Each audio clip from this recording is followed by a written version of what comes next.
Ladies and gentlemen, it's Friday. It's group chat time. We are so pumped up. Let's go. Let's go. Very, very pumped up. Very pumped up. I want to say that part of the reason why I'm so pumped up is because we saw the truly heartwarming effects of having such a large and engaged audience. Mm-hmm. And really had nothing to do with me, but I'm going to go ahead and toss it over to you guys. We talked this week, about your dad and the heart issues that he was having. He had surgery this week. And we got DM from both a nurse at the hospital that saw you two and didn't want to come up and bother you because you're at a hospital, and she was very respectful and knows that sometimes there's not good news at hospitals. Yeah. So incredible. You guys got recognized, the Murthy bros, out in the streets. Deep in the valley. Deep in the valley. Where we're from. Gosh. Our roots. Nothing like going back to your hometown and getting recognized, you know? Yeah, we saw you in Cleveland. Yeah. You see how it works when you go back to the hometown? So got recognized by a nurse. She reached out to send her well wishes and also thanked you guys and us for talking about health and that stuff for a minute on the podcast. And then you also got reached out to by a dietitian that offered to supply her services to help find your dad a healthy, heart-friendly diet. Yeah, I'm excited about this. I mean, that's incredible. Yeah, so the dietitian is Ilana Mulstein, and she was gracious enough to message us and say, like, hey, post-operation, let me know how I can help. She's a member of on the board of the American Heart Association. Oh, wow. That's big. They know what to eat. Yeah. They know what to eat. And we've been wanting to get her on the pod. Yeah. I'd love to. We'll get her on once she figures out the plan for my dad. I'm curious to see. Yeah. Just get priority. Yeah. I'd love to hear what a true heart-friendly diet is. Yeah, that'd be great. We'll have her on detail. Because I got a lot of DMs about it as well, just like people obviously just saying their well wishes, but also that people were DMing me like, man, I gotta go to the doctor. Yeah. Big time. Yeah. Okay. Well, listen, the power of the pod, man. Once again, it's something that we joke about a lot. We joke about being famous and stuff like that. It's kind of real here.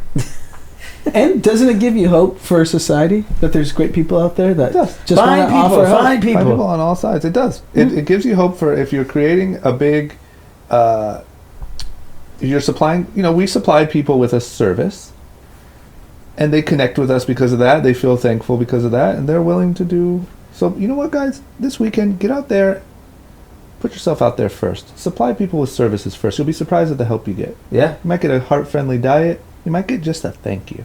Yeah. Let's get started. Fantastic.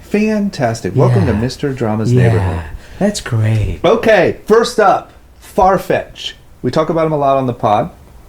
Online marketplace for designer goods. Has bought Off-White. Essentially. That headline looks a lot better. Off-White bought by tanking stock. So Farfetch, the online luxury marketplace that connects retailers and customers through their marketplace, which I think is a great concept, great business, extremely overvalued in my opinion, went and made a big purchase.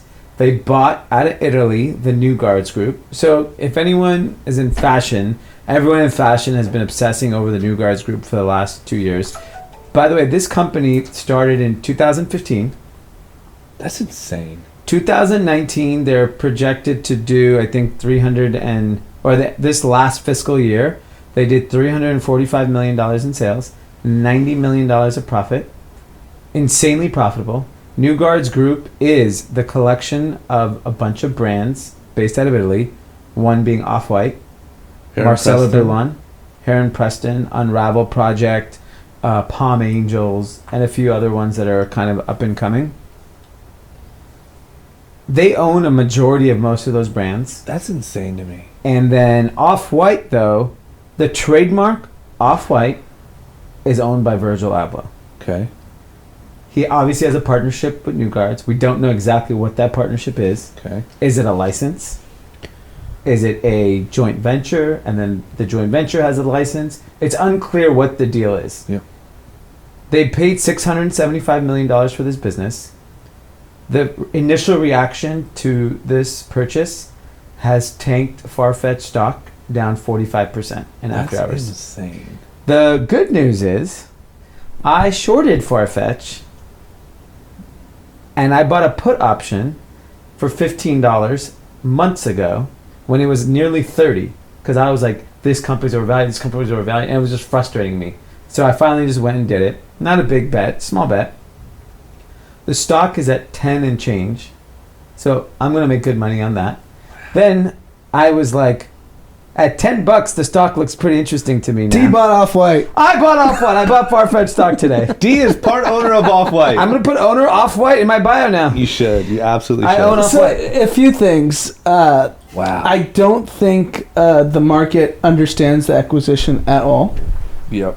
because they just see New Guards Group. Oh, they have some brands. And they paid a lot. They paid a lot of money, and the company's like just stupid profitable. Yeah. So New Guards Group does like 370 million in revenue and 90 million of EBITDA. Yeah. And the market's probably viewing this as like a service business, not that, hey, they control brands that have real value and not valuing it, giving like the right value to the IP that they control. Well, I think the real issue on that topic is they are being valued today like a marketplace, and that's why they're getting this crazy multiple. Now you're in the clothing business, so you get treated like a clothing brand. So I know two private investors, very successful investors, that have looked under the hood of Farfetch. They said the business is absolutely incredible Why does it make money? because they're spending money on marketing. If they They're turn not- off the marketing, and their retention rates on customers are just like top tier of any marketplace, so you would just shit cash. They're not profitable? No. They're not They profitable bleed because money. they're spending money on marketing to acquire more revenue. But then the someone point- else can no, steal but that the, customer. No, but the point you're not understanding. The point is, unlike every other e-commerce business, when you turn off the marketing spend, your retention isn't there, so you start losing money. Yeah. Their point is the retention is through the roof on the customers that they've already acquired. So if you stop acquiring money, you just profit off the existing customers. Yeah, that's what everyone says about every e-commerce business. So, Oh, I But don't, these when are I see private it. investors that have looked at the so business. they for should investment. love the company I don't now. believe do. the hearsay. I want to see an earnings report. Yeah. Show me profit. Yeah. I understand how to read an earnings report, and maybe you can make it a Shut up. The only thing they have of value now is they own Off-White and whatever the relationship is. So this is how I look at it. I think, in my opinion, it's a bad move because Farfetch, my guess, they said Off-White is one of the top 10 brands on Farfetch. I believe that. Not surprising. I don't believe their customers are predominantly men. Off-White is predominantly still a men's brand. Mm-hmm. You should have bought a business that's more in line with who your customer is. That's why I think the market's like, what the hell are these guys doing? Like you know, like go buy a brand or go buy a platform that target the majority of your customers. And that's why I think it's really hard to explain to people. I mean, you lost 45% of your market cap because you made a purchase. Like, no matter if it's a good or bad purchase, to recover 45% of market cap takes time. And by the way, the poor fucking guys over at New Guards, half the deal was cash and half the deal was stock. It's so And terrible. the stock like- just got cut in half. Just lost 150 but here's million the on day thing: if one. you're the founder and CEO of Farfetch, clearly has a long-term vision of his business, and 45%. Well, now of you market have to cap- when your market cap gets clipped. Yeah, but I mean, it happened to Snapchat, and they recovered. So I mean, it's they just have to prove that these moves are working. Next up, we got to talk about Revolve. Yeah. They shared their second quarter earnings, Yep. and their stock took a hit. Their stock took a hit too. They're down, let's see, in after hours, looks like a little over 10%. I think it's only fair. They're very good friends of ours. Yeah. We give them a lot of love. Well, this is a business show. We got to talk about the good and the bad. They beat on revenues, it looks like, and then missed on earnings. It looks like they showed a decline in profits for their last quarter. I didn't listen to the earnings call, so I don't know how they're explaining it. So I haven't read anything yet on why they experience. I don't know if it's an expense because of the IPO or what's the reasoning behind it, but the stock's down in after hours, so whatever they did present is not, obviously investors aren't thrilled about. So we'll have to wait and see until we get some more information. I'm planning to listen to the call tonight to see what the Revolt posse had to say. They just went public. That first earnings report when you go public is tough because everyone has high expectations of everything. It's like, you know, beyond, we're watching it, the next company, Uber. Everybody is like looking at, because the stock ran up, you're worth a lot of money now, so you have high expectations. Of course. That's the challenge when you have a stock that does really, really well.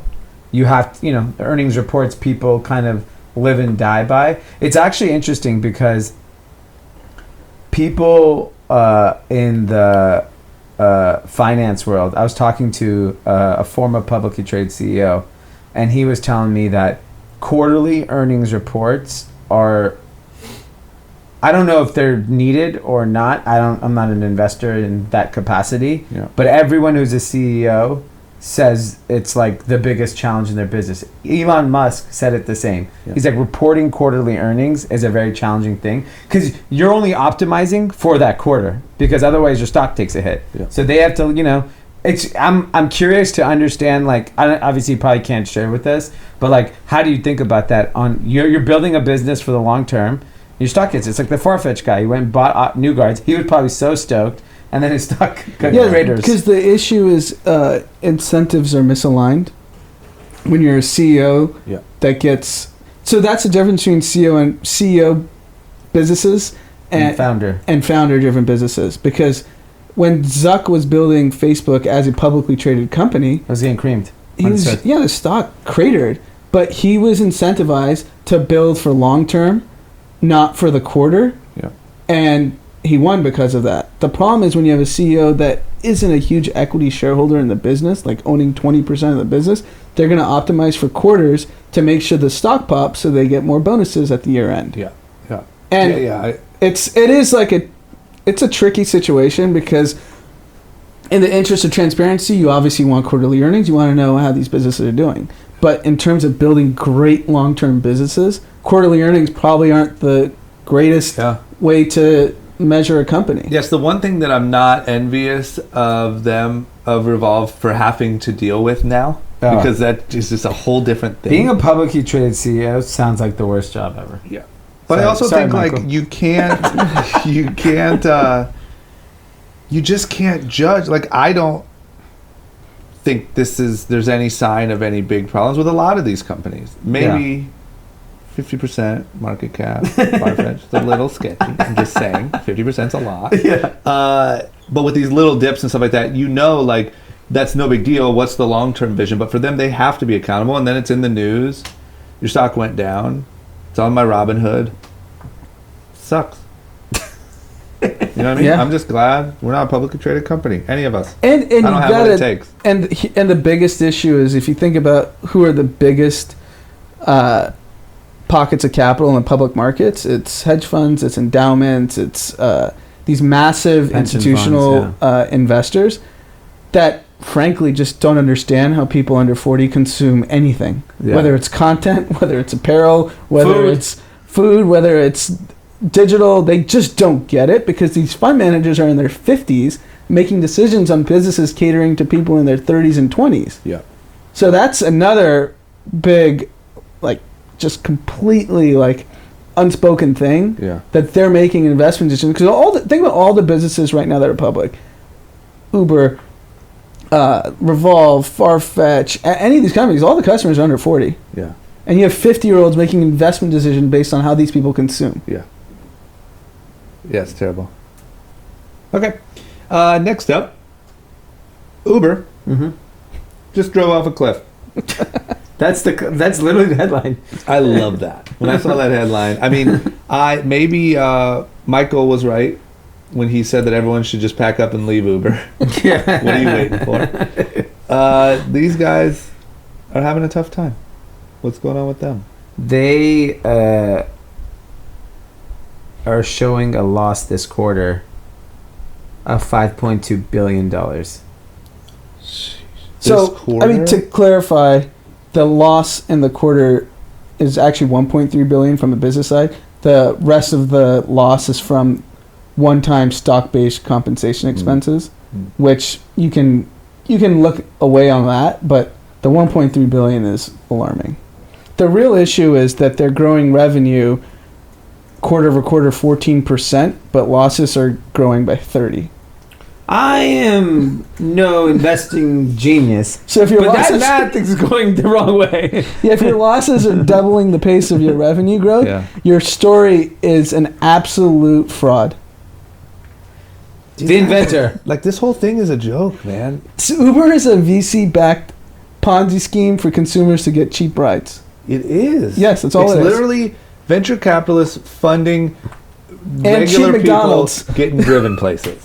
That's Uber. That should be their business. That's what we are.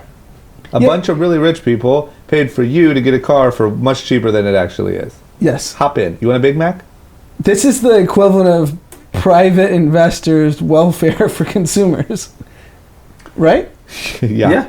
We Yeah. get a ride. I Cheap get a ride rides. for $4 to. I don't know. This $5 morning I got surge. It took me $15 to get here. They're trying to.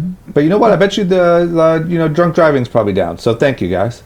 You So paid then, for that. fine. Paid You know for what? rides. Uber should be a nonprofit. Uber should be a free. Beyond a nonprofit. No, but like we shouldn't even let them be publicly traded company. No one should make money off of it.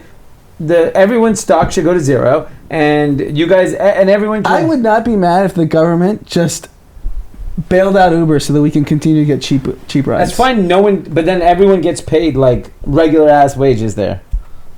What do you mean? That won't work. No, we're not paying Dara $10 million a year to be CEO or whatever. I think he got paid like 150 or whatever. last year. Fine. You're getting nonprofit CEO That's money. what I think. I think all the rich people should throw their money in. There should be this pool where if you're drunk, someone will come pick you up. It's free. Yeah. You got to be drunk. And another highlight from the Uber business. So pre-IPO, they were marketing a story how Uber Eats is the golden goose and the foreign markets are incredible. Yeah, we were pushing that narrative too. We were all misled. Uber Eats is losing tons of money. They're declining market share in Latin America by like 24%. Who cares about Latin America for this? No, for ride sharing. Oh, I thought Uber Eats. No, I'm just saying separate. Uber Eats is losing more money than anyone ever thought, and ride sharing globally in big markets. Latin America is a massive market for ride sharing, and they're down 24%. Maybe ride sharing's over.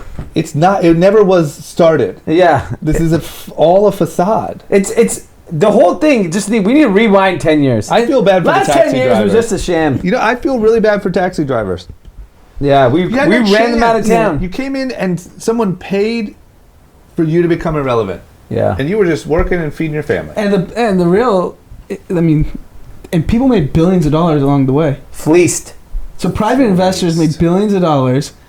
Consumers got cheap rides. What do you think? System is messed up. But the business doesn't work. Think about all the people that came up off of that Uber IPO. We know tons. Yeah. You guys are crooks. All crooks. I'm glad I didn't invest. Yeah, keep it legal. I'm a clean guy. You're an You just ethical keep guy. your ownership in Off-White. I'm an off-white guy. You do have an off-white skin tone. Yeah. You're an off-white guy. Yeah, that's true. Holy cow. Okay, well, I mean, I don't know, man. It's all a facade, and I just honestly don't see how it turns around. Sure, you can say driverless cars. I think Here's the other issue that I really have with the way they report earnings. They're so vague on the metrics that actually matter. Yeah, they won't. They won't tell you it costs us this much money to acquire a driver. And a This car. is how much it. The unit economics are not broken down in their earnings. And So even as a publicly traded company, they're not reporting the metrics that actually can tell you will this business ever work. Yeah. But why don't you have to? Because the regulators don't even understand They these are the don't know metrics. what customer acquisition cost is. Because I remember I like Stitch Fixes and earnings. I listen to a lot of the apparel ones, and every reporter will be like, or every analyst will be like, so what were customer acquisition costs? We don't share that information. What's lifetime? We don't share that information. It's like, okay, That's the information. that's and because everyone can. Well, this is another issue because who are the SEC regulators? People in their 50s and 60s that don't understand how internet e-commerce businesses can be viable or not viable. But it's your job to learn. Is it? Yes. If you're a freaking regulator, it's your job to understand, like, oh, okay, this is the new landscape. Here's how I mean, how long does that take? We had senators asking Zuckerberg about the iPhone. You're right. But you're a regulator. Shouldn't you Mount have out. to know? They're not mounting up. But it's the best. I mean, It's just a joke. Every tech company can walk over all these people because they don't understand what the metrics you actually have to look at to see if they work or do not work. We do not know if Uber in any capacity works as a viable business. I don't see how Uber doesn't. I don't see how Uber exists. I'll tell you. I think what happens with Uber. Uber stock will, I think, slowly crater over the next year, and Google just buys it. But why would they buy it? They want to be in ride sharing.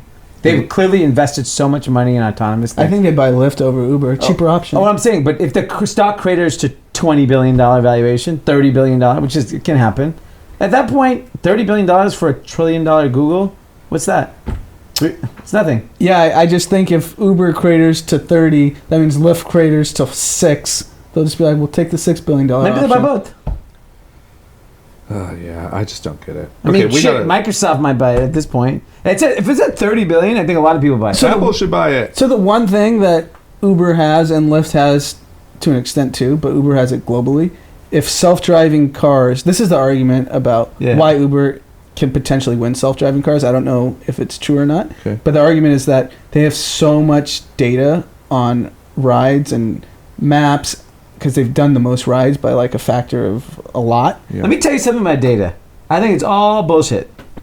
But to have safe safe self-driving cars, you need the best data to make sure the cars know where to go and not. You know who has the most data? You know the most data? Tesla has the most data. No, but that's not even close. If you think about how many billions of rides Uber has provided but versus Tesla has the most self-driving data. Self-driving data, but not global, actually physical data. Let me tell you something. In India, they should not have self-driving cars. They should not. People would be dead. But even in the U.S., you're talking billions of rides compared to like hundreds of thousands of rides. Do you want that? Do you really want that Uber data? The one that takes you 15 minutes longer to get anywhere? Yeah, that data. I don't want that. Data's trash. You can't tell me Google's no, but data it has data on where average speeds are on a street. Yeah, when you go the wrong way. When you go the wrong way. If you use Google Maps, which I just want to say thank you so much to all of our listeners. It turns out Google Maps does work on in-car. My Range Rover. Oh yeah. So now I use Google Maps. My life is totally different. You were using Uber Maps? No, Apple Maps. Yeah. Apple Maps. I just gained 2 hours to every day. Yeah. Okay, but my point is, if their maps are so much better, why doesn't that mean that their data is better? Where's the data that Uber has? So put it this way. Every ride that happens. Think about it. Like on Wilshire from La Cienega to Fairfax, there is probably a factor of 100, maybe 1,000 of how many Ubers go down that street than Teslas. Yeah. So there's more data on what goes on that street, and so you can be more precise to. But then why is Waze so much better? Why does Waze tell you when something's coming up, take a detour, but Uber doesn't? It makes me think that they're not. They're using the data to elongate the ride to charge us more money. That's his conspiracy theory. That's my conspiracy theory. They're literally. I was in an Uber driver. The guy goes, "Can you just tell me where to go?" These things don't really know what's going on. I mean, imagine they could release Uber Maps, and it's just the best map service for directions to where you want to go possible. They should, but they have the worst directions. I feel like they're not collecting it. I'm telling you, they're not using it. I don't think they are. I think it's all bullshit. They're collecting like... All these people that say they're collecting data, the only one that knows how to use it is Facebook. Everyone else, you're full of shit. Yeah, I think they're full of shit. They're clowns. This thing's like, over. You know when all these people are, we know what you're watching. No, you don't. Why do you keep suggesting me trash? Netflix probably knows Facebook what you're watching. Yeah. And Facebook suggests me shit I like. Netflix. Google does too. Netflix suggestions are horrendous. Google knows what you're doing. The problem is like, I don't understand how you suggest TV shows. That's beyond me. Agreed. Okay, we got to move on. Okay. Let's talk about Adidas real quick while we're in, profit earnings report land. Cloth talk. Adidas had some profit issues. They're saying that their profit was squeezed by the cost. They had to fly some goods here, and that messed up their profit. Now, this is separate from like a tariff issue. This is a cost because of flying instead of shipping the regular way. Yeah, so what they're saying is that they had issues in their supply chain. Yeah. Clothes were delayed, and in order to offset the delays, they aired the goods, which we've all done at some point, to get goods on time, and specifically apparel is what they're saying. And that had an effect on the cost this quarter. Okay. I'm calling BULLSHIT. What do you think? Adidas has peaked. It's over. Yeah, well, that's true. But what could you see the difference in? I mean, how many units did you air? 50 million? How many planes did you fly? But did profit dramatically not match revenue or something? Like, did you see something? Okay, when you don't hit your numbers, you start coming out with reasons why. So they said air freight is one of the reasons why. And I'm sure they did, But they don't break those numbers out. You know what's even harder to figure out than a technology's customer acquisition cost is how this currency trade war that they claim is affecting their business. Yeah. Like, who's going to do that math? Yeah. Nobody. This whole thing's a shame. Everything is a scam. That's what I've been trying to say, people. So what you're telling me? You just have to get on the inside of the scam. You just have to get on the right side. We're almost on the inside. Yeah, I we're definitely getting have there. friends on the inside, and I started realizing everything's a scam. I'm not there yet. These businesses are all trash. We maybe got to be careful what we talk about on here then if we're trying to get on the inside. Because it sounds like we're keeping ourselves right outside the wall. We'll just get paid to talk about, to be on the inside We're of the going to scam. talk about how great Uber's customer acquisition costs are. That's what I think Auden just did with Farfetch. Yeah. He has a check. I see him buying some expensive those new things. jeans. Those Farfetch Mary jeans. jeans. Damn it, man. It's all a scam. It's all a scam. It's all bullshit. Well, we're here to shoot you straight. So it's funny because we, like, these technology businesses, we actually understand because we've been involved in them. We've run e-commerce businesses, and we know how much bullshit these earnings reports are. Yep. That's because we actually have expertise in it. We're not experts in oil, so how do we just take for granted? That's probably worse. Take on whatever these companies are reporting and saying, yeah, Shell made $5 billion and they're crushing it. I mean, you want to talk about a system where it's just about being on the inside. Oil is probably so much worse. Oh, that's they're probably going the most to war corrupt for thing. that shit. Yeah, I'm just saying the way companies report. Like, how do I, as just a normal person, understand what Deere business is? John Deere. Yeah. There's no way. Tractors. Yeah, but actually understand the economics of that and what it actually means. I just take it for face value. You just have to feel like you're on the inside. Inside man. Everyone should watch Vice this week. Just an early content recommendation. I think we've all made it a content. Yeah, because when it comes to oil and like tech, at least they're lying and scamming, and you got to be on the inside, but no one's dying. Yeah. We had a whole war so that someone could get put in the right position to make money off oil. Yeah. Okay. Well, welcome to Scam Chat, where every week we tell you what the new facade is. Okay. Next up, I want to talk about a guy who seems to know a lot about shady business. Leslie Wexner. Yeah.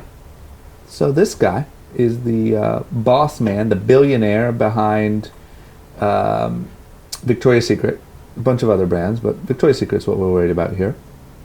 And he's also the one who loaned Jeffrey Epstein that beautiful penthouse in New York City. Yeah. So now, naturally, he's getting kind of wrapped up into this stuff, and people are asking a lot of questions, and he's claiming Jeffrey Epstein embezzled more than $46 million. And he didn't know anything about it, and no, he does not like young girls, and he's innocent. What do you think? It stinks. BULLSHIT. What's the biggest scam? The earnings reports or his explanation? This explanation is a joke. This is a joke. I mean, there's all kinds of. He's on the board of Wexner's charity. Epstein donated $13 million, and then he stole $46 million. This guy's living in his penthouse. There's a lot of FUNNY. BUSINESS going on here. All it is hush money. I mean, damn, the average person's just reading all this news and taking it for face value. Yeah. Uber's incredible. Wexner's a hero. Yeah. I really feel like this is going to sound arrogant, but I don't mean it that way. Is there any other piece of content like this where there's so much of the sort of truth revealed about what's really going on? Are we going to get killed? I feel like maybe we should stop. There's probably a reason why no one else is saying this shit. Holy cow. This guy is... It just, from far away, it looks exactly like you're tangled up with this guy. You guys both like to have the same sort of weekend fun. You're giving him gifts. You're letting him live in your thing. And now you're trying to distance yourself and say, oh, he embezzled. He's like, and how long did it take for them to put a statement? I mean, this happened in 2008. Yeah, 2019. Yeah. And how long since this last Epstein debacle happened? At least, what, a month ago? Yeah. Where it really got... No, when it got really serious. Yeah. Yeah. SHADY. Are you spelling to be a little more discreet? Because then you won't get, caught up in when they do the voice thing. The data collectors. Ooh. Fuck the data collectors. Oh, great. That's all it took. Now they're going to show up at the door. They're like the... DA. Thank you. God. Okay, well, whatever. We'll see what happens, but man, does it reek of shadiness. Yeah. Next up, hot new item. Ooh. Maybe good for the weekend. It's been really hot in, I know out in New York, definitely here in LA. And people love to get shit-faced. So Costco has decided to solve both problems with Kirkland brand vodka ice pops. Yeah. Keep cool and get drunk. And 3 lovely flavors: strawberry, lime drop, and watermelon hibiscus. Hibiscus? What's hibiscus taste like? It's like a flowery, light. It's nice. Hibiscus water is nice. I'm into it. I feel like I kind of want to get some for the weekend. I'll get... Costco's kind of innovative. Like, they try shit. They're the ones who sold the crazy ring? Yeah. They're out here, man. Yeah. I think they understand social media marketing. Yeah, I think the pops are 100 calories or less. Really? I can have 18. Fits with the heart-healthy diet we were talking about. Just suck down some vodka. With no artificial sweeteners. I wonder how much, is one pop like a shot? How many pops do I gotta... This is a great product for White Claw to release right now. For what? White Claw. The seltzer alcohol thing. Yeah. If they release How did they go viral? I don't know. It's everywhere. It's the biggest thing I've ever seen in alcohol ever. White Claw? Yeah. It's on every millennial's Instagram. White Claw challenge. Oh. Imagine 4 Loco Pops. Those are hot items. 3 have been hospitalized after the 4 Loco Pops were just presented at... Sounds fun. I just wonder, I wonder how many pops you gotta have. You're gonna get brain freeze trying to get drunk. I don't know. I like alcohol pops. Me too. Yeah. Fun. We should get some. We should get some. Yeah. Okay. Sunday's pod. Yeah, Sunday's pod. Let's suck down a couple pops. Who's going to Costco? Your boy Pete. Your boy Peter, man. Have you ever been to Costco? Yes, bro. Are you kidding? In Wisconsin. Pete? Yeah. Come on. Do you remember What are you guys buying? Like 6-7 pounds of ketchup? Yes, milk, bro. Milk. Dairy Farm. Pete's family. Here's the thing. We joked about milk. He's like, I drank so much milk my whole life. Pete's family are dairy farmers. He just forgot to mention it. Yeah. And my dad wrote back, he doesn't use whole milk in his coffee. He uses 1%. Wow. And he said, I don't drink. I don't do drugs. I love milk. Sue me. What if you sued him? I might try. I'm thinking about taking him up on it. Okay.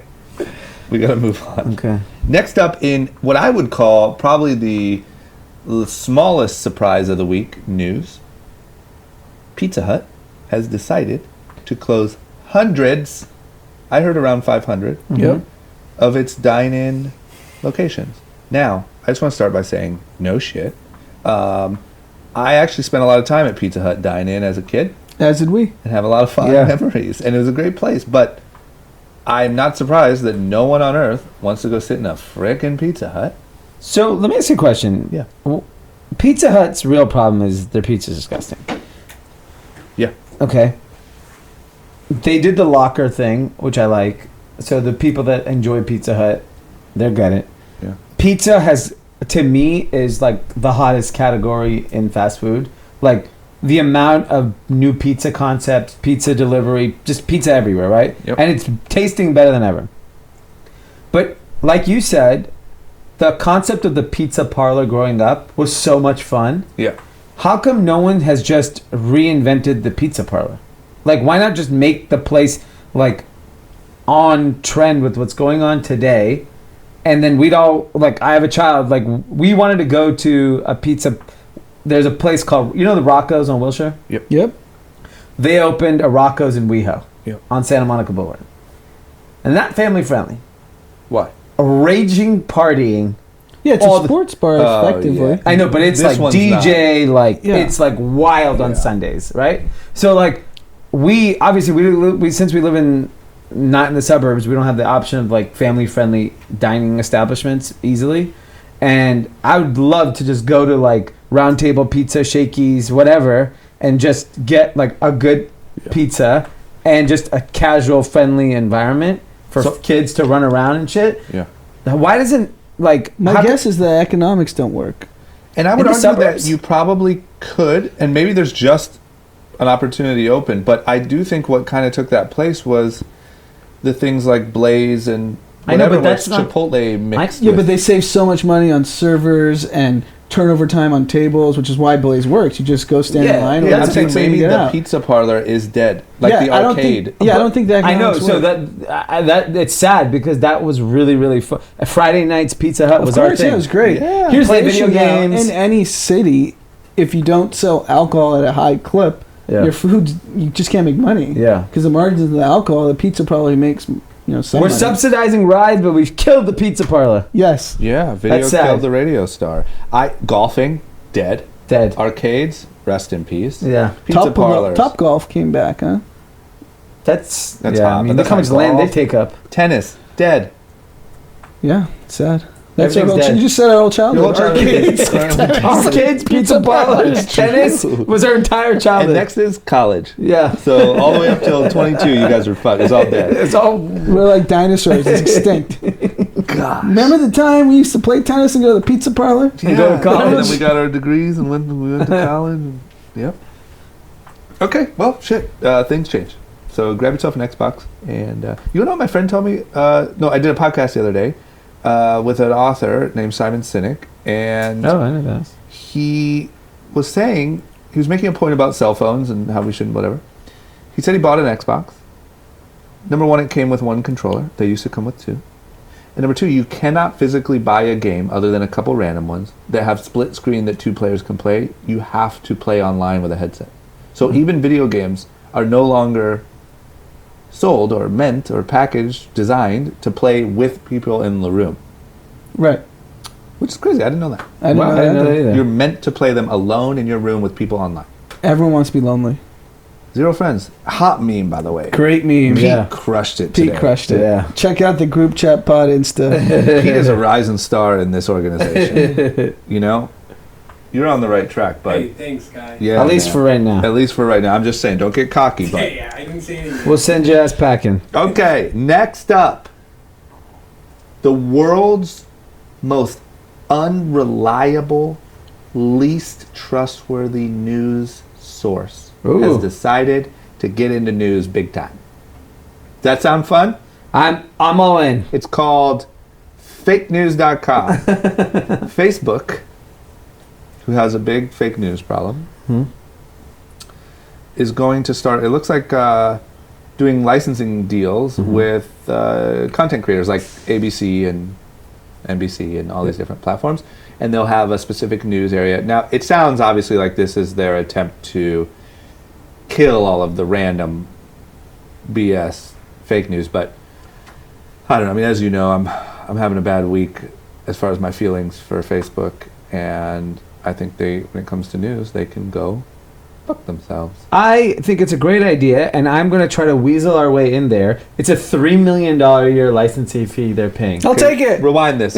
Facebook has a brilliant new move where they are going to be doing news, and I think it's awesome. I mean, what is ABC News doing that we can't do? They're lying. They're lying. We can't lie, D. We're forced to tell the truth. Okay, so there'll be the Truth News, we'll call it. The Daily Truth News. I like that. I like where you're headed. $3 million a year, I'll head wherever the fuck they want. Listen, I mean, I don't. all bitterness aside, it is what, in my opinion, sounds like what they should have done. Yeah. That would have eliminated getting your news from fucking God knows where. I also, yeah, I agree with you. I think they should do that. I'm not even joking. I would love, they have a news tab they're adding. Yeah. I would love a fake news tab because I think the fake news is entertaining. Go to World Star. They're not fake. They're exaggerating. They'll post the crazy shit. Our parents are sharing this stuff. They're thinking but it it's says real. fake. This is fake. Doesn't matter. All you gotta do is repackage it, throw it in your feed, and Grandma Betty doesn't know that she's over there voting for Trump because she thinks there's an invasion happening. It's too easy to trick people. It should literally be that the only news allowed on Facebook is from a verified place.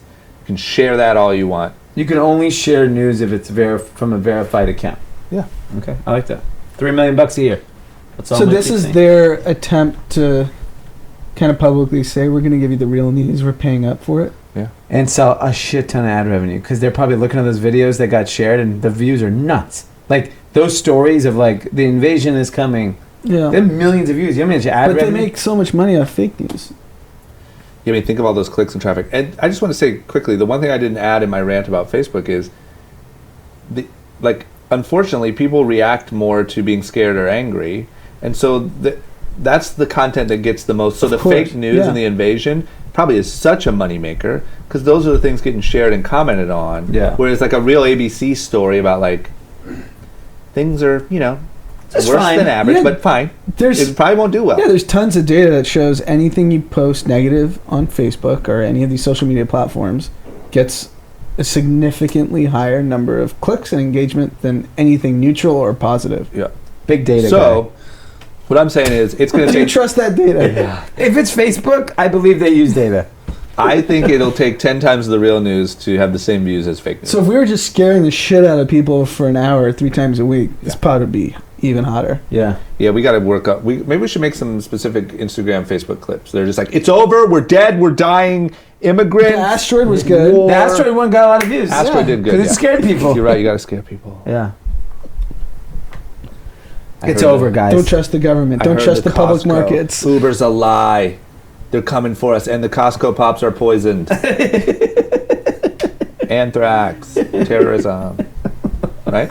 Yeah. Okay, cool. Well, there goes our Is that ratings. what Fox News did? Yeah. Yeah, but they were really good at it. Okay. Are we ready to get into our final segment here? Yes, sir. Okay. It's time for a little bit of Winners Losers content. Dee Murthy, who is the biggest winner of the last calendar week? You ready? I'm ready. It is a little company called Amazon. Heard of it. FedEx announced yesterday that they are ending ground deliveries for Amazon. And Amazon responded, "We don't really use ground for you guys anymore." They wrote that? Well, I mean, FedEx said they ended their contract. But they and made a then statement? Amazon, because what happened when that announcement was made, then investors questioned Amazon. You're going into the holiday season. You're about to ship millions and millions of packages in one day. How are you going to do this? And so it spooked people like, how is Amazon going to handle fourth quarter capacity? And then this company released what they estimate how Amazon's shipments are kind of handled. 45% of Amazon orders are used through their own drivers. 28% is through UPS. 28% is U.S. Postal Service, and then 21% is UPS. So that left less than 10% for FedEx and all these other services that they potentially use. Pretty much, they said in July, Amazon did not use FedEx for anything at all. So FedEx then... Is FedEx trying to get some clout, or like what's going on? They just want to put out a statement to try to... Yeah, I mean, like, I think the statement backfired, and then they came back and said, hey, we're going to focus on Walmart, Target, and the broader e-commerce market. Sure. That sounds cute. But why would you walk away from the Amazon business? Like, why not ride the wave with them? Maybe they would have bought you. They're for scared. sure so bitter, though. Yeah. Think of how pissed they are. I know, but like it's like, I get it. I just feel like play the game with them. You can still make money off of that. Yeah, FedEx is basically doing what traditional retail did 15 to 20 years ago, where they didn't want to accept that internet was coming. Yeah. Amazon is here. Yeah. They're going to control commerce. Why are you not finding a way to have a deeper partnership rather than become an adversary? So I think Amazon won a big here. Huge win, Amazon. Huge. And we didn't end up talking about it, but Jeff Bezos was celebrating off the Italian coast. Hold on. That's my winner. Oh. Oh. Sorry. Come on. Sorry. Okay, Anand. My winner is Jeff Bezos. Why? So think about his week. Did you guys plan this? No. Jesus. Think about his week. He went from having a beer in the heartland of America, where Cousin Gary saw him. Yep. Thank you, Jeff. And then he went to the Football Hall of Fame to see his girlfriend's baby daddy So get Gary inducted. called me. And was That's like, why for Tony Gonzalez, Yes. Hall of Fame induction. Listen, Gary called me. Hot news. Gary called me. So the photo was actually shot by Todd McCurry. I don't know if he listens, but shout out to you, man. You're a good spy. Yeah. Gary called me and said, "Does anyone know Tony Gonzalez? Someone knows I him." know that his manager. And I'm like, "I'm not sure, man." Yeah. And he's like, "That's who Jeff was with in Portage Lakes. They went out on a boat. I'm going to find out who drove the boat because it was not a rental boat. Wow. They used a local's boat. They were out in the lakes. He was with Tony Gonzalez." That's the plug. Man, So, that's a weak ass move, Bezos. So they pan in the Football Hall of Fame to the crowd when Tony Gonzalez is giving his speech, gave a great speech, and they show like a bunch of all the quarterbacks that he played with. Yeah. And so they show like Matt Ryan, who's the current quarterback of the Atlanta Falcons. And then you look, you're like, wait, is that Jeff Bezos sitting next to him? That makes sense, though. I mean, He's a supportive boyfriend. he's a supportive boyfriend, yeah. Yeah, And he's a then good guy. he needed to cool off. And where does he go? Where'd he go? Was that Saint-Tropez? I mean, it's a boat. It's It was a wherever the boat. hell It was wants to- David Geffen's boat, which is famous for hosting important, rich, and famous people throughout the summer. I think he hosts a different group throughout different periods of the summer. Oprah the week before. I'll tell you what, that boat paid for itself. Oh, yeah. Yeah. You know what I'm saying? The people he now knows. I mean, everyone goes on that freaking boat. Yeah. I mean, he knew everyone before, though. It's David I know, Geffen. but think about like everyone now. Like, you want to be on the boat. That boat, what? 250 million? How much is that boat? $300 million. I mean, it's got to be. It paid for itself. Yeah. And I'm just so curious what the conversations are like. Like Bezos is just sitting at a dinner table on this yacht Yep. with people that we tangentially know. We don't know them personally. Yeah. And like, what are they talking Can I tell you about? what I love? It was literally like the Kushner kid. It was Geffen. It was whatever. All Carly these Clausen. billionaires. And it said, in this photo alone is $140 billion. Jeff's like 1/10 of that. Yeah. I think he's 25. 138. Yeah. Outside of Geffen, no one else is even close to $1 billion. No, I think Geffen's worth $5 billion or something. Okay, so it's 135. It's Yeah. Bezos, it's And the rest of five. those guys. I love that. It just said, in And this some other photo, white guys that got some 140 money. billion. Yeah. So What's good. amazing is David Geffen posted it on his Instagram because when I saw the picture, it obviously went viral on like tabloids. I mean, we know Jeff and the phone. He's probably calmed down on the gram and pictures, given his That experience. iCloud. He's not doing the Lauren drama plug into Sanchez- the phone. Lauren Sanchez knows not to post, and then the rest of them are too poor in the grand scheme of who's in that room to be the one to post. Yeah. Like those other people, Yeah, Carly like Josh Cross Kushner can't post. Yeah. Like, Yeah. keep her phone down, bro. David Geffen, though, He can posted post. big. He can post where the fuck he wants. His boat. Yeah. You're on his boat. It's so cool. Literally Yeah. every really famous or billionaire has been on that damn boat. Yeah, that boat has stories. They should do a documentary on the boat. Yeah. Geffen's got the pictures. Yeah. And they're in Jeff Bezos' iMessage. So another incredible documentary is the David Geffen Yeah. documentary. His is amazing. Okay. Good call. Well, thank you. Yeah. Glad that's a good choice. My winner of the week is When does he have time to work? Who? Jeff. He's running a nearly no $1 trillion idea, man. company. He doesn't wake up doesn't work till 10 a.m. He ain't doing shit. Gosh. Okay, my winner of the week is Monica Lewinsky. Wow. Oh. Big throwback. So it's because she literally perfectly used the internet the other day. Mike Pence tweeted. No, sorry. There was a Washington Times article on Mike Pence, and they tweeted a quote from him that said, "Spend more time on your knees than on the internet." Now, we all talk about the problems with phones and spending too much time on the internet. Mike Pence, not sure if this one's really going to resonate with the kids. Yep. So this lady, Lauren Duca, who is that? You know who that is? D-U-C-A? No. Okay. So this lady, Lauren Duca, retweeted it and said, okay, who's going to tell him? Monica Lewinsky then responded and said, definitely not me. And the whole Twitter exchange just exploded and was really popular. And it's like, there's nothing better than someone who's, I would say life has been ruined by a single blowjob, and to be able to have some fun and make a joke. And she has a show coming out, right? Yeah, I think she does. The same people that did the American Crime series. Is that the OJ people? Yeah. They're doing a series that's coming out soon. About the blowjob? Yeah. Wow. Most famous blowjob ever. I'll watch it. Which part? Whatever I'm offered. Okay. Okay. D, who is your biggest loser of the last week? So it's really funny. I'm calling the houses on 39th Street in Manhattan Beach the biggest losers. What's and the that reason mean? why is in Manhattan Beach, a woman owned a property and she was Airbnb-ing it. Okay. Apparently that is illegal in Manhattan Beach. Yep. So this owner was fined for doing it and given some citation. Okay.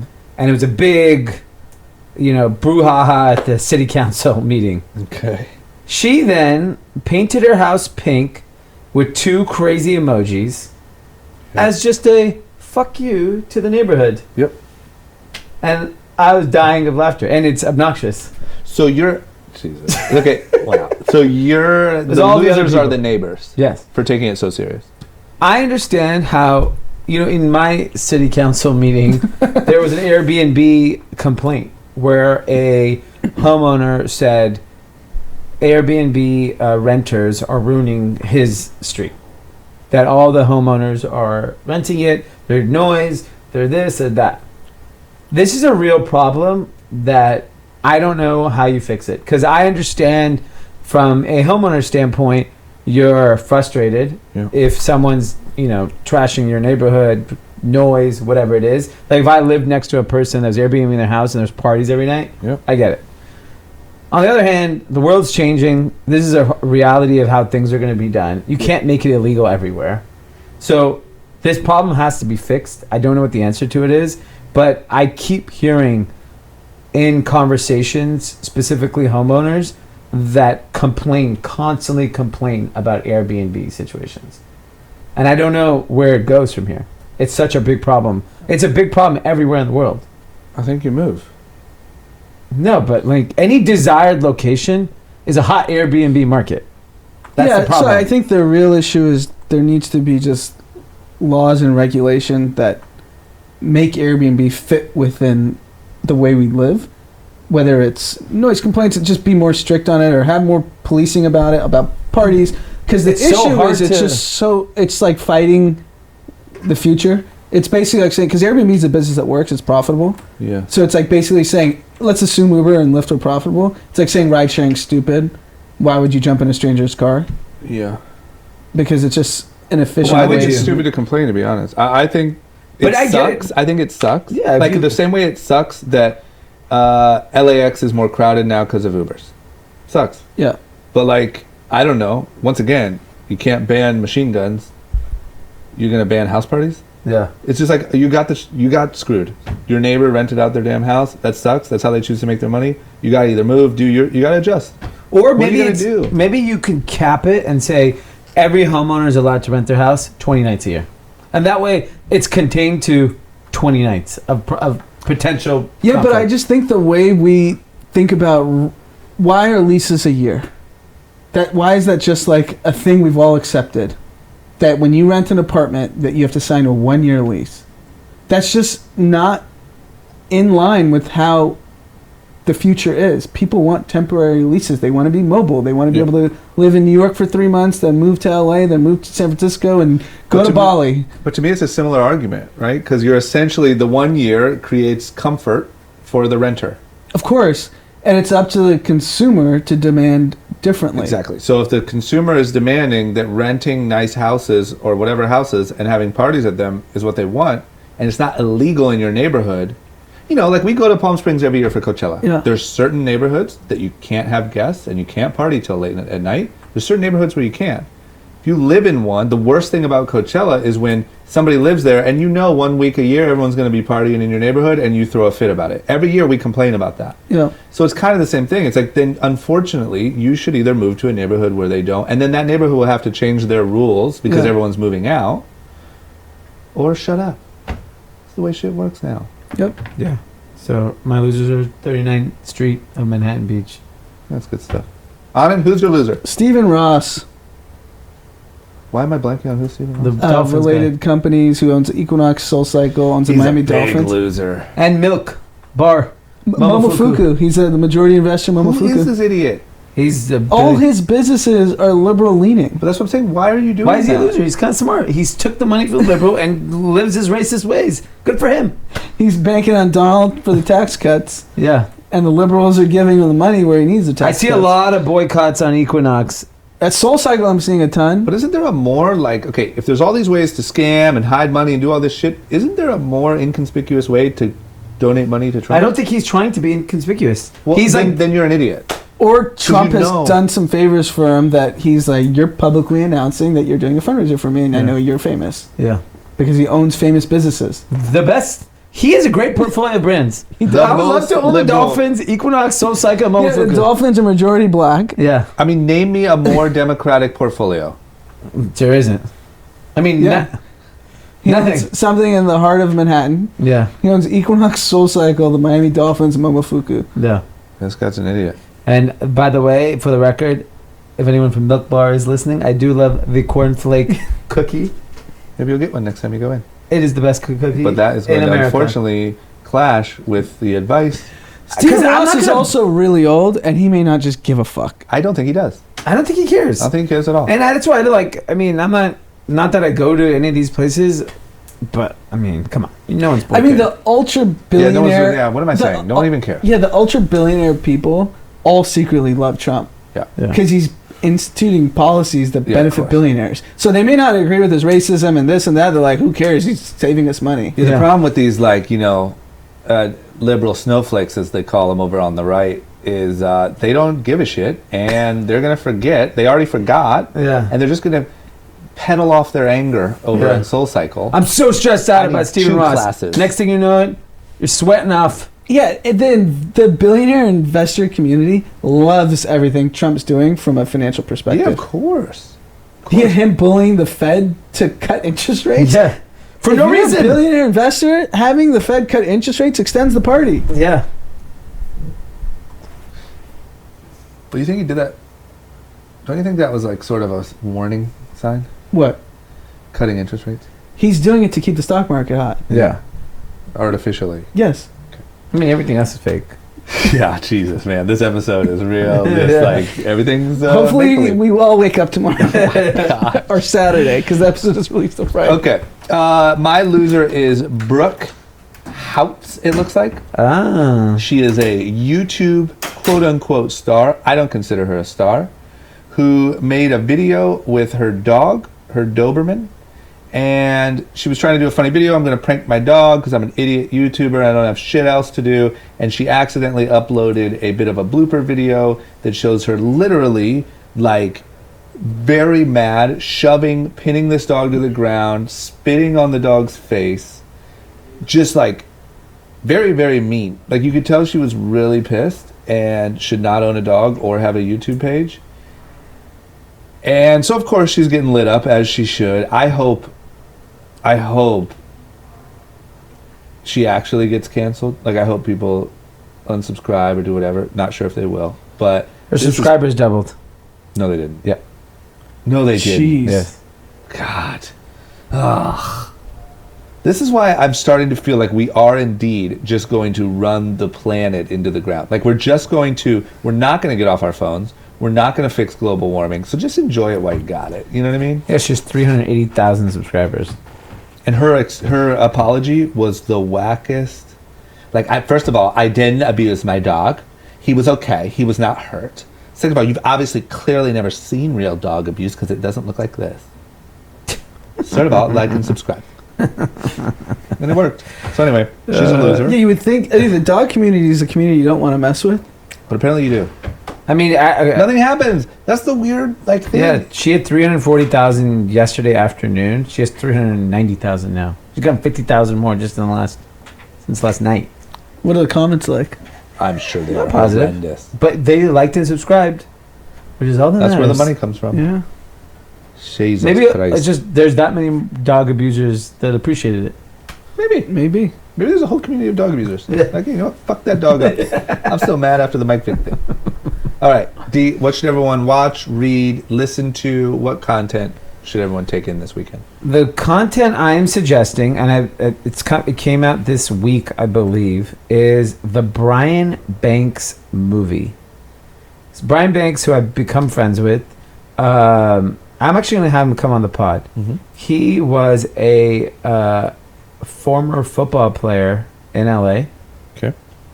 He was at USC at the time. Yeah, he was at USC. At the time, and got accused of rape. Yep, I remember this. Went to jail. Years go by, gets acquitted because the girl was secretly recorded saying she didn't actually Yes. get raped, and it was all bullshit. So they came out with a movie on his life that got released, and I'm excited for him because I can't imagine just what he's gone through. Yeah. Pete Carroll gave him a tryout, I think, for the Seahawks when he got out. Obviously, he wasn't in the same shape he was when he left, but that was cool. And the movie, came out with a book, I think last year, and now the movie's come out. And I'm curious to see, what people think of it. The story is just so sad because he did go to jail, and Which is insane. Yeah. insane. And now he's out and about, and he's a really good guy. Got to know him, and he invited me to the premiere. Unfortunately, it was during this whole heart surgery situation, so he couldn't go. But check it out. One question. What happens to the accuser when that happens? I remember following up on the story. I think she was sued, but I don't think she went to jail. No. So he was, sorry to misspeak, he was getting ready to start at SC, Okay. and he never actually played. Okay, But he okay. was a 5-star recruit that had the potential to be an NFL player for sure. Yeah, that seems wrong with the way the system works. That you can sort of, I mean, we've seen it with people's careers and stuff being ruined, but this guy's life was derailed, and nothing happened. It's crazy. Okay. Super sad. On it, what do we watch, read, listen to, check out? It's going to be something I know you're watching on Sunday, Succession. Shit, that was mine. Yeah. Okay, I'll I just can't back wait. you up on that. I just can't wait. Yep. I just think it's an incredible show that captivates how fucked up rich people are in such a great way. Yeah. Yeah.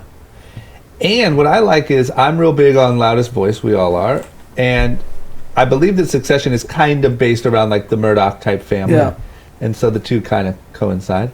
But yeah, it's a great show. And I will say I did not watch it for, I don't know, however long, a year. Because I just was I don't know, I can't get into it. First episode's a little slow. But damn it, it's good. Don't you think there are now multiple shows that make it seem not very glamorous to be really rich? Big Little Lies, Succession, or do people see that sick? I want that to be my life. Billions makes it look cool. Yeah, but he deals with a lot of shit. I know, but he's got the power. He's just doing whatever he wants. They don't care. I'm telling you, people watch Succession and Big Little Lies and are like, damn it, I need to be rich. When that lady was like, I will not be rich, they're like, me neither. I have a quote different went viral. viewpoint. I don't know, it's crazy. I view it man, maybe I don't want to be that rich. People don't give a shit. They just think rich is the answer. Yeah, it doesn't matter what comes with it. You just can wanna be see, rich. like, rich, you hate your dad, your brother's backstabbing you, everyone wants to kill you. The family's in shambles in Yeah, succession. they're like, They're fuck covering it. up When you murders. see that Benz he's getting driven around in? Yeah. Give me one of those. All right. That's it. Guys, thank you for your constant feedback, engagement. I'm still getting messages about the gun stuff. Yeah. I have a couple people that don't agree, but everyone's been pretty polite and having trouble hearing a response that has any explanation other than I don't agree. Yeah. I just want to keep my damn gun. Yeah. Can you share your dad's take on social media? My dad's take on social media was it should be illegal to have smartphones, Wow. but it will never happen. And also, parents Illegal for anybody? so until a certain age, 18 or whatever. Okay. I like that. That you should, but parents would freak out, especially with things like school shootings. When parents are sending their kids to school, they want to make sure they have the best phone. They would never let their kid have anything lack. Also, so they should do that, but they never will. And the main blame, apart from all of that, is parents and the parenting. Yeah. And I agree. I didn't even have cable growing up because my dad wanted us to go outside and play. I agree. We got cable late. We were like, Did we? I forgot. yeah. Like when I moved out, I was of It's dying for probably cable. because you were older and I was younger, so I didn't notice. I remember when we first got cable, like, finally Nickelodeon. I One remember of- our parents didn't let us watch WWF. Yeah, which We had to was sneak that in. yeah. I mean, come on, Yokozuna. Bret the Hitman Hart. one of the greatest parts of moving to Los Angeles was that I had cable. Really? I was like, this is crazy. I'm getting my ears pierced. I'm getting a tattoo, and I have freaking DirecTV. Fuck off, world. And you're postmating Delilah and Nice Guy on the same night. I saw Thank that. you. That's TV rich. night. That is who are you? Succession. Hey, business is good. Okay, guys, thank you. Hit us up at Group Chat Pod. We'll see you on Monday. Ciao. Ciao.